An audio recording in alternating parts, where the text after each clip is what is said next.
Hello friends! Today I'm going to share with you one of my favorite nacho recipes. But to start off with, of course, I'm going to need some chili, so I'm making that first.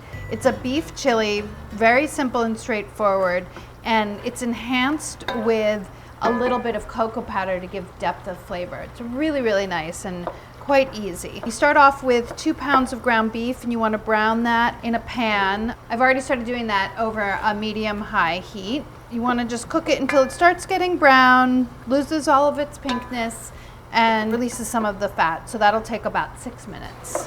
When it starts popping and making a lot of noise and frying, you're going to want to remove the beef from the pan, leaving the fat behind. So you can drain it on paper towels. Okay, so there's quite a bit of fat left in this pan, and you don't need it all for cooking the rest of your dish, so you can remove some. I'm gonna just spoon some of that off. Leave about a tablespoon of fat.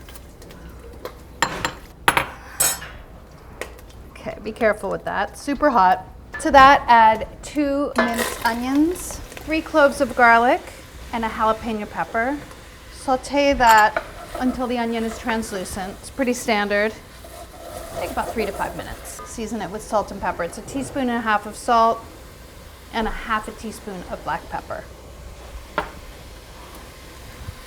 When your onions have softened, you can add 2 tablespoons each chili powder, that cocoa powder I was telling you about, adding lots of depth of flavor, and also 2 tablespoons of tomato paste. You want to cook until everything's fully incorporated and you just sort of toast the chili powder a little bit. You don't want to do it too long though, because it can start burning pretty quickly on the bottom of the pan, especially when there isn't a ton of fat in there.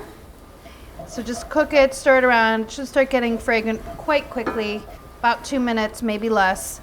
And then add 1 can of fire roasted tomatoes and 2 cups of chicken broth, as well as the cooked beef, not the paper towel. Then stir. You want to bring it to a boil, reduce it to a simmer, and then cook, stirring occasionally and partially covered until it's reduced and thickened and all of the flavors melt together. That'll take about 20-25 minutes. To make your nachos, this is the fun part. There's a lot of technique involved, guys, so watch carefully. I'm using about 10 cups total of tortilla chips. So start with about 5 cups. I'm using a large cast iron skillet. You need just an oven-proof skillet to do this. And then about 1 cup of the chili. You're not going to use the full recipe of the chili, which is great because then you can save some for just eating like regular chili. You can freeze it. I mean, it's chili. I don't need to tell you what to do with that. Though, we do have a bunch of great ideas for using chili in our Jan-Feb issue, so you should check that out, and this is one of them actually. This is 1 can of black beans that have been drained. You can use any beans you like. Pinto beans would be nice. I'm layering half of the can, so it's probably about 3/4 of a cup of beans. And then about 1 cup of shredded cheddar cheese. And then repeat. The rest of the chips. I think I didn't put enough on the bottom layer, but I'm cool with that. We're gonna be all right. Another cup of chili. You can do this on a baking sheet as well. I like the presentation in the cast iron skillet, which is why I'm doing it in here. The rest of the beans and the rest of the cheese. So it's about 1 cup of shredded cheddar cheese. And then just get this into the oven on the top rack. It'll take about 5 to 7 minutes for the cheese to melt and get all bubbly. Now for the fun part. Don't forget it's been in the oven. I generally will keep my hot pads or towels or something on the handles so that I don't accidentally burn myself. It is no fun, let me tell you.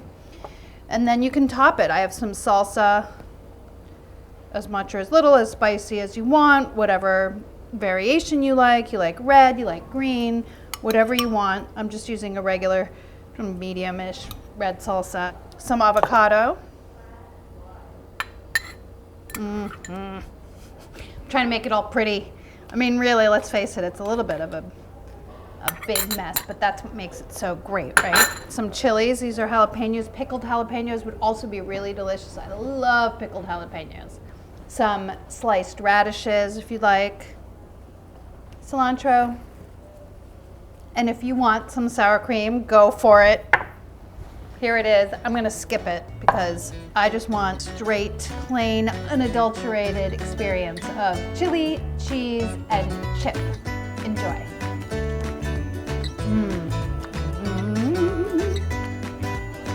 So good, you guys.